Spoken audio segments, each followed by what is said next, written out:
Pessoal, neste mês de outubro, iniciaremos um novo conteúdo intitulado América e África, Terra de Grandes Povos. Vamos lá encarar mais este desafio? Sabemos que cada povo possui a sua cultura e a sua forma de expressar. Tanto a África como a América possuem culturas distintas, mas que, de certa maneira, têm algumas semelhanças.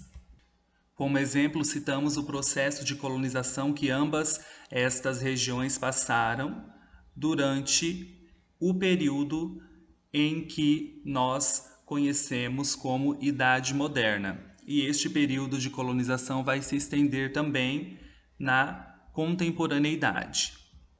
Estes povos foram, durante o processo de colonização, influenciados também por alguns aspectos culturais europeus, mas evidenciaremos aqui a cultura que já existia nessas regiões antes da colonização, focando no modo de vida dessas culturas que vão contribuir de forma significativa para a formação da cultura brasileira.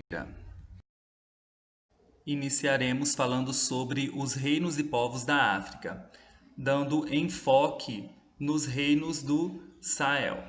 Entre os séculos 8 e 16, vai se desenvolver nessa região diversos reinos, cidades mercantis, como exemplo, os reinos de Gana, o Império do Mali e as cidades de Djiné e Timbuktu.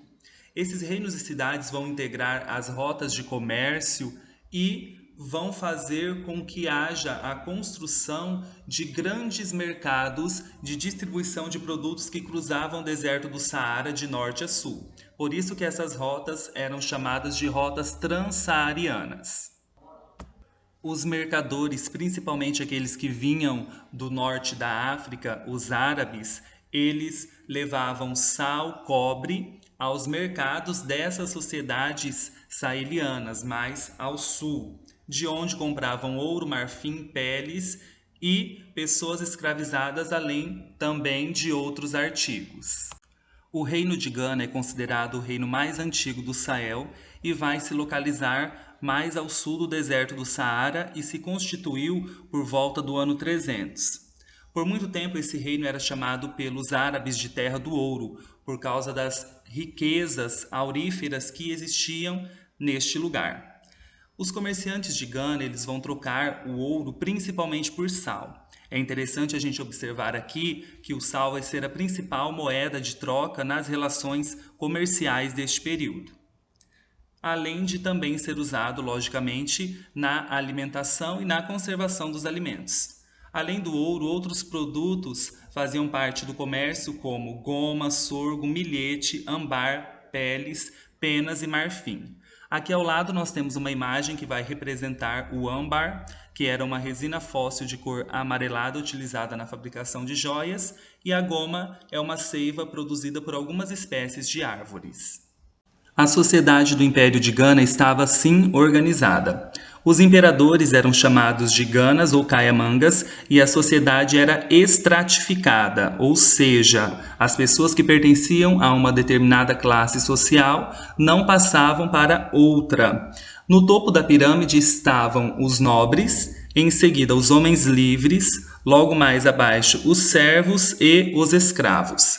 Todos vão pagar impostos ao Caiamanga. Os soldados, os funcionários para a pecuária e lavradores, e os soldados vão pagar esses impostos protegendo o reino. Então, desde aquele tempo já existiam essas taxas e cobranças de tributos que deveriam ser pagos ao Estado. Neste exemplo, ao Império de Gana. Outro fator pertinente é a questão da religião e da cultura, que vai sofrer grande influência do Islã, contribuindo para o fortalecimento do poder real e a união dos diferentes povos sobre o domínio do reino de Gana. Apesar do próprio imperador não ter se convertido e muitas crenças diferentes continuarem presentes no cotidiano das pessoas, é de grande relevância a presença da religião islâmica neste local. Vamos conhecer o Império do Mali. Entre os séculos 13 e 16, na mesma região onde se desenvolveu o Império de Gana, nasceu um império mais rico e poderoso. Este império era o Império do Mali, formado por diferentes povos. Os mandingas ou maliquês era o grupo principal de pessoas que falavam a mesma língua dentro do Império do Mali. Língua esta referente à língua do povo de Gana. Outro fator marcante é que ambos seguiam a cultura e a religião islâmica. Os governadores deste império recebiam o título de Mansa, que significa Rei dos Reis. Na imagem ao lado nós temos um exemplo que é um dos mais importantes reis deste império, o Mansa Musa. Ele vai organizar o império dividindo-o em províncias e estabelecendo laços com o Egito, além de ampliar também a extensão do reino. A economia do Mali era marcada pela cobrança de taxas e impostos sobre os produtos como ouro, sal e escravos. Além disso, o comércio e o controle das rotas saarianas vão fazer com que haja uma movimentação na economia, gerando rendas para o Estado. Um ponto que não é tão interessante, que nos faz refletir, é que existia também uma desigualdade social neste império. A população não era favorecida, em suma, pela riqueza do comércio transsaariano, porque essas rotas geravam muito lucro, mas nem todos eram beneficiados.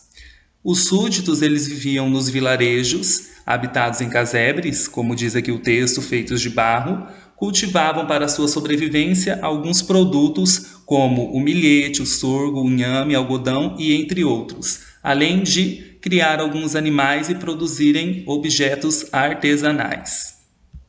As cidades de Timbuktu e de Jiné se localizavam às margens do rio Níger e foram incorporadas pelo Império do Mali no século XIII. Antes de serem incorporadas a este império, essas cidades já eram importantes centros políticos e comerciais. Também controlavam a chegada de produtos trazidos pelas caravanas do norte e do sul da África. No período em que Mansa Musa esteve no poder, essas cidades foram transformadas em centros cosmopolitas, ou seja, se tornaram grandes cidades com influências nos mais diversos segmentos, como por exemplo no segmento cultural, onde artistas e letrados foram convocados para trabalhar nessas cidades e diversas mesquitas, como as representadas nas imagens ao lado, foram construídas. No ano de 1998, a cidade de Timbuktu foi declarada como Patrimônio Mundial. Isto é, um lugar considerado de grande importância para a humanidade e pela Unesco, que é a Organização Mundial das Nações Unidas pela Educação, Ciência e Cultura.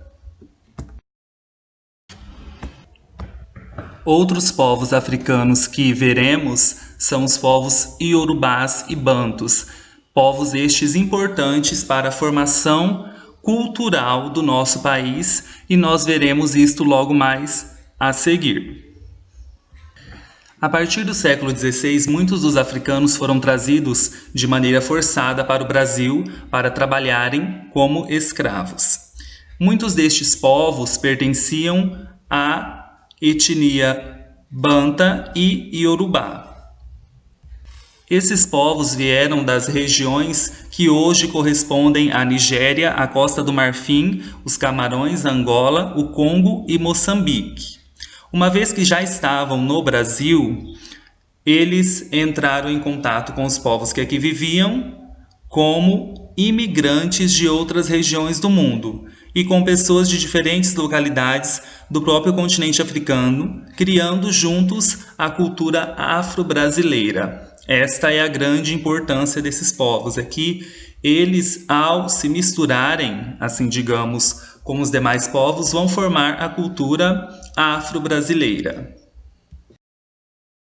Os reinos iorubás constituem um grande grupo étnico-linguístico da África Ocidental, representando atualmente cerca de 20% da população da Nigéria e também parte da população do Togo, Benin e de Serra Leoa.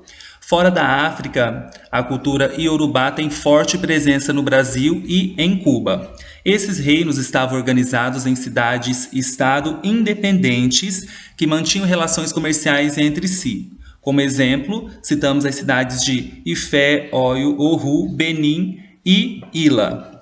Para esses povos, a cidade de Ifé tinha origem divina. Ela também era uma referência política, pois todos os reinos iorubás estavam vinculados a ela. Esta cidade também era um importante entreposto comercial caravaneiro da África, onde os povos que participavam dessas relações comerciais se encontravam. Os mercadores paravam ali para descansar, reabastecer as caravanas e negociar os seus produtos. América, terra de muitos povos. Diversos povos indígenas habitavam o continente americano antes da chegada dos europeus. Além dos maias, dos astecas e incas, foram importantes sociedades que se desenvolveram na América com as quais os espanhóis tiveram contato na época da conquista.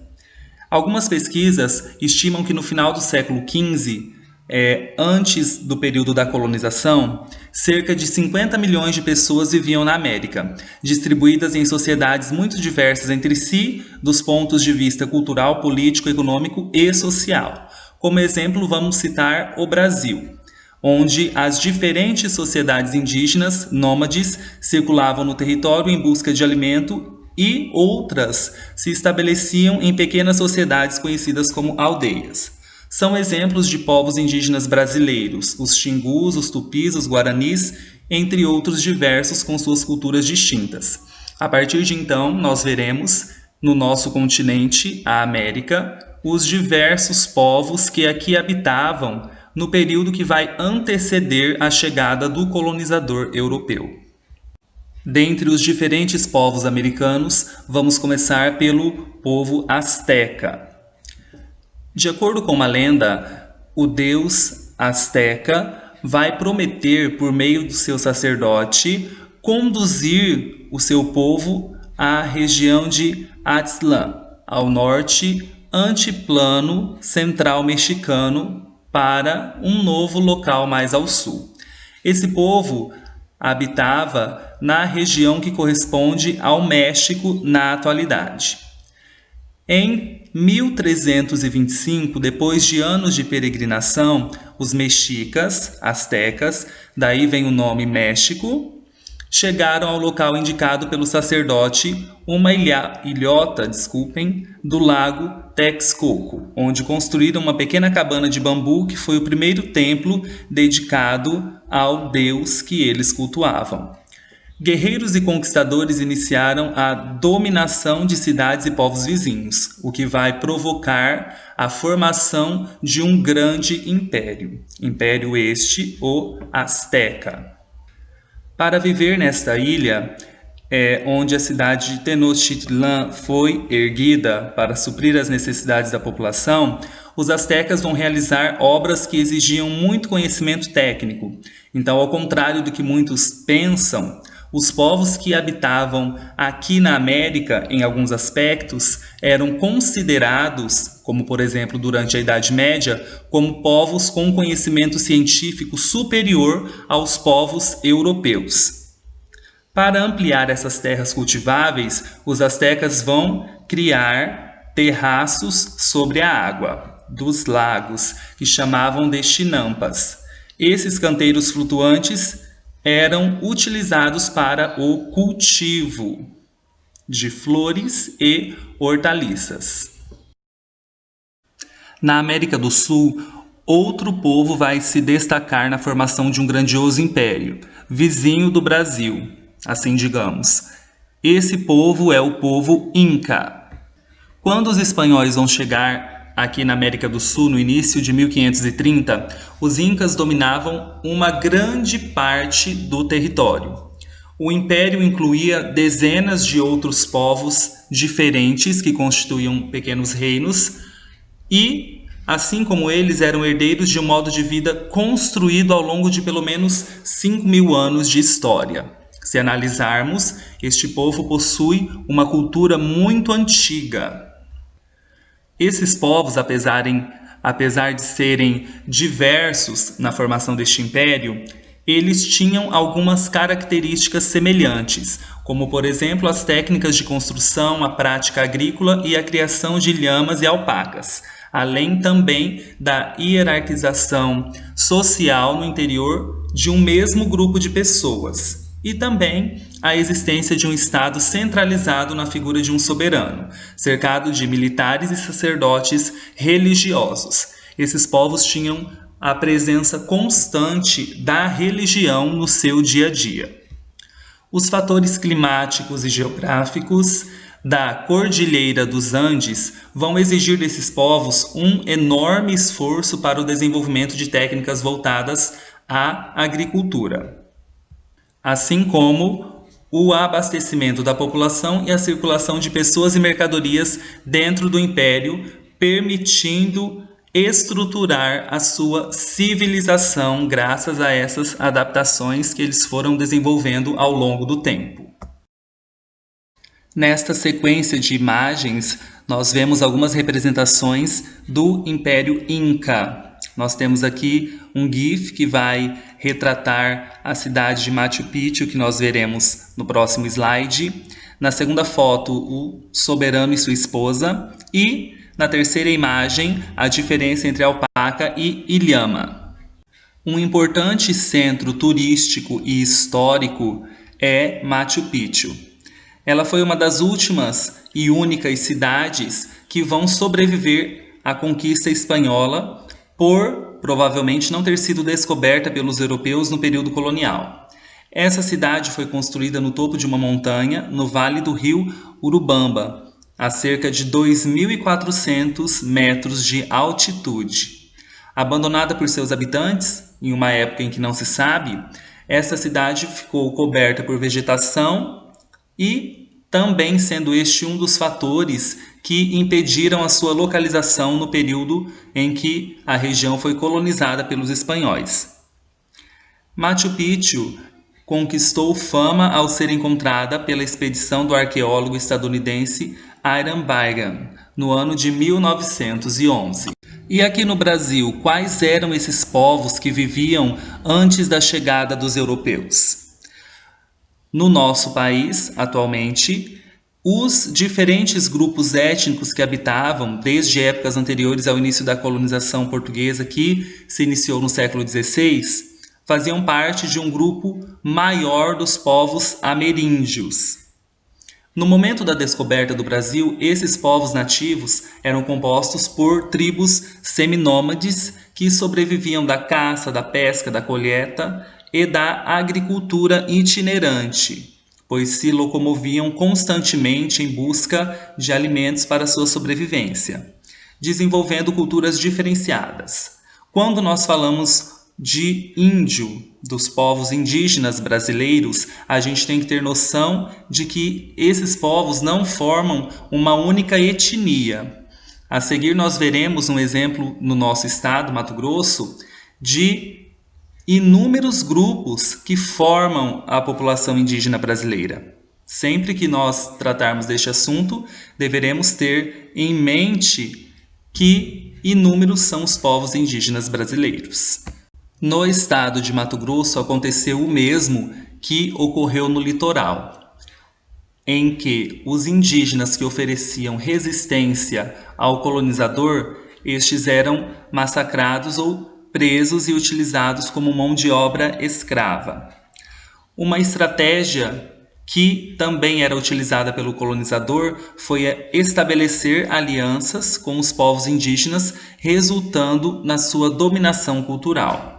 O extermínio indígena não ocorreu somente no período colonial, de 1500 a 1822, porém se estendeu até o final do século XX. Segundo a contagem do Censo Demográfico do IBGE no ano de 2010, a população indígena de Mato Grosso naquele ano foi de 51.696 pessoas, de diversas etnias, como a gente pode observar no mapa ao lado. Aqui está sendo retratada 33 etnias diferentes e a fonte deste mapa é da FUNAI. Deste número de indivíduos, 42.525 estavam domiciliados em terras indígenas e 9.171 pessoas fora dessas terras. Temos aqui algumas questões desafio para serem respondidas. A primeira diz o seguinte: você conhece alguns elementos da cultura africana? Se sim, escreva-os abaixo. Quando nós falamos de elementos da cultura africana, eu estou me referindo a algo do nosso dia a dia, por exemplo, na culinária, nos fatores relacionados à música, à dança. Então, se vocês conhecem algo neste sentido, relate nesta questão. A segunda diz: qual a sua opinião sobre a cultura africana, com base no que você estudou até aqui? Escreva com base no seu pensamento pessoal. O que vocês pensam, o que vocês imaginam a respeito da cultura africana? Então, o professor quer que vocês escrevam considerando aquilo que nós estudamos no decorrer desta aula e os conhecimentos prévios que vocês já tinham relacionados à cultura africana. Coloquem aqui a opinião pessoal de vocês, ok? A última questão, desafio, pede: o que você sabe sobre o modo de vida e cultura dos povos indígenas? Reflita e responda. Assim como nas questões anteriores, o professor pede que vocês coloquem a opinião pessoal a respeito do modo de vida e da cultura dos povos indígenas. Qualquer dúvida que tiverem na realização dessas atividades, estarei disponível para esclarecer. Por fim, temos as atividades da aula. A número 1 pede: escreva os principais reinos do Sahel e suas características comerciais. Voltem lá no texto que trata deste tema e escrevam os principais reinos e as suas características comerciais. Na número 2 diz: Gana foi um importante reino africano. Com base no que foi estudado, comente como os comerciantes faziam suas trocas comerciais e quais eram os produtos envolvidos. No que diz respeito ao reino de Gana, escreva o que pede a questão, no que se refere às trocas comerciais e os produtos envolvidos nessas trocas. Na número 3, é para vocês escreverem como era a vida da população do Império Mali. Voltem lá no texto que trata dessa temática e respondam a questão proposta.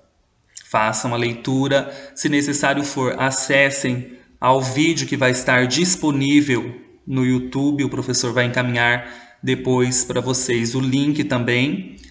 Daí vocês poderão ter uma visão além da que nós vimos aqui por meio desse vídeo. E também as dúvidas que tiverem podem entrar em contato comigo. A número 4 é para vocês comentarem sobre a lenda de fundação do Império Azteca. No texto que a gente conversou, o professor explicou, trata desse assunto. Então, retornem lá na apostila online, no texto, e respondam a questão. A número 5 tem alguns itens a serem respondidos sobre os Incas. Na letra A, quais são as características em comum dos diferentes povos que viviam na região? Letra B, descreva a cidade de Machu Picchu.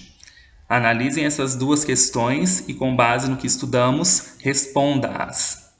Na número 6, como estão organizados os povos indígenas brasileiros? No texto que trata dessa questão da presença indígena no Brasil, leiam ele e respondam à questão proposta. Número 7. Em Mato Grosso, o que acontecia com os indígenas que se opunham à colonização? Comente também sobre os dados do IBGE referentes a essas populações de nosso estado. A número 7 tem duas questões a serem respondidas. A primeira, para vocês comentarem sobre como era a oposição dos povos indígenas à colonização.